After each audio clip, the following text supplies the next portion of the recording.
Okay, originally I wasn't thinking of putting this on the DVD, but I want to give you this little bonus track as well on comping chords. All right, first of all, when you're comping in a group in which you have a bass player, you can use any of the chords that I've given you. All the fourth voicing, upper structure triads, those magic voicings, all of those work fantastic, okay? So that's great for working with a bass player if you're not having to do melody or improvising. Okay? Now, if you're doing melody or improvising, now it starts to get to be a little bit different because depending on the speed of the song, if it's a ballad, then you can still do the same examples, right, that I've done, like the real world examples. You could do that with a bass player and stuff. Even if you're hitting the bass note, it's okay because it's not that strong and it's not too low, so the bass player is going to end up playing down here. You'll play it up there, okay? That's fine. However, if you're doing songs that are a little bit faster or a little bit more upbeat, then you're not going to be able to get to all those chords probably as quickly. Okay? Or if you're improvising, you're obviously not going to want to play all these chords because you're going to probably do some improvisation here in the right hand while doing the left hand chords. So I want to go through the main types of chords here: the major 7, minor 7, and dominant 7th chord voicings that you definitely should know. These are what I would call Bill Evans chord voicings. Okay, John Mahegan used to call these Bill Evans voicings as well. John Mahegan's a great jazz educator. And there's basically two forms to the voicing, what we could call the A and B form or open and closed form. And it's really simple to make each of these voicings. Let's start. I'm going to do major. I'm going to do these all in the key of C. So this is going to be the bass note. Okay. So what I'm going to do is I'm going to play it down here with my left hand because this is what the bass player is going to play, right? I'm sorry, with my right hand. That's what the bass player is going to play. So to make a major 7 chord voicing, you just go up to the 3rd, right? So it's basically like the major 7 chord is C major 7. I'm just moving up and playing my upper structures. Now there's many different ways of thinking about this. You can think of it as like making a minor 7 chord starting on the 3rd. And my teacher many years ago showed me this technique, and it's a good technique, don't get me wrong, all right? It really helped me out then. However, I think what is more powerful for you to do right now is start to analyze what you're doing. So this is 3, 5, 7, 9. Look at it that way instead. So think of it as, okay, I'm doing 3, 5, 7, 9. So this is the A version. To do the B version, simply take the bottom 2 notes and then move them up here. So you see how that's the closed version. So here it's 7, 9, 3, 5. So we have 3, 5, 7, 9 or 7, 9, 3, 5. If I quickly do it on another chord, let me take E flat major 7. It would be 3, 5, 7, 9 or 7, 9, 3, 5. Okay? These notes are on E flat. It's G, B flat, D, and F, or D, F, G, and B flat.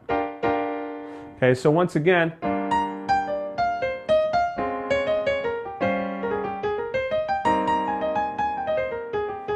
so here I'm playing the first couple of measures of Misty, all right? So this is how I play these chords in the left hand, right? So moving on, let's do minor 7. Minor 7 is much the same thing. It's just moving up, and it's 3, 5, 7, 9, except it's flat 3, 5, flat 7, 9.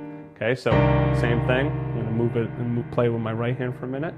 And the B version is just doing the same thing, moving those notes up, okay, playing 7, 9, 3, 5.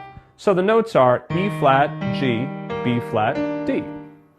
3, 5, 7, 9. That's the A version, or B flat, D, E flat, G. Okay?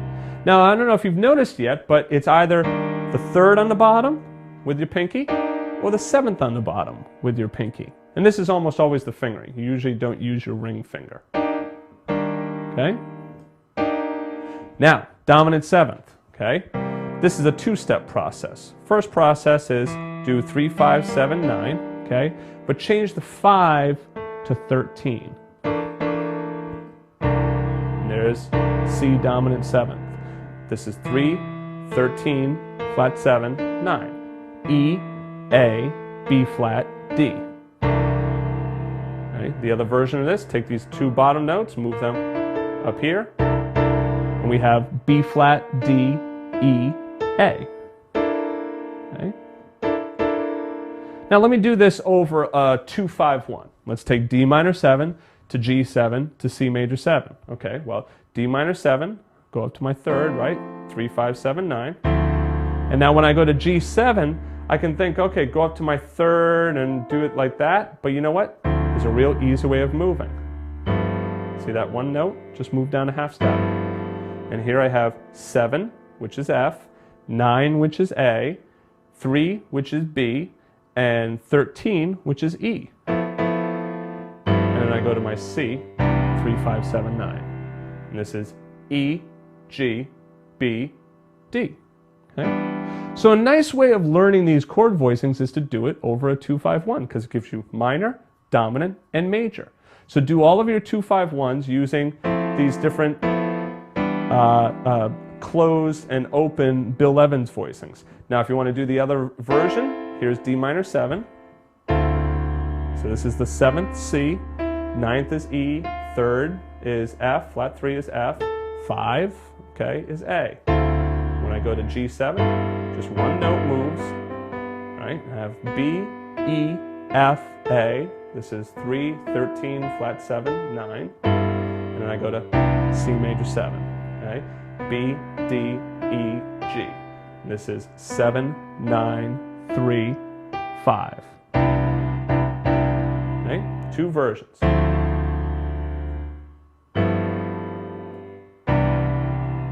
The other version.